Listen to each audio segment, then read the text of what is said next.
Our next saint for June is St. Thomas More. Now, St. Thomas More is better known because of the play A Man for All Seasons.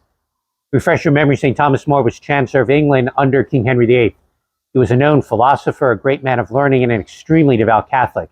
And he found himself between a rock and a hard place.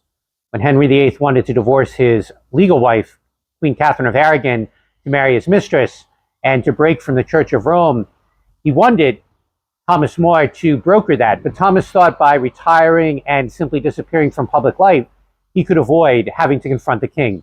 But Henry VIII kept pushing the issue, and Thomas More found himself in prison. All he needed to do to save his life was to sign a paper agreeing with the king. And even his own daughter, a devout Catholic, said, "Dad, just sign it. God will know what's in your heart." But Thomas More remained true to his conscience, and he lost his head in defense of his faith. Now, you and I read that story and we think, well, wow, thank God we don't live under Henry VIII. And how many of us are ever going to have to make such a choice? But it is a powerful reminder that to be a person of faith isn't just what's in my heart, it's by the example I give. And sometimes that means some hard choices. Sometimes that means sacrifices. And sometimes, even, yes, that means suffering.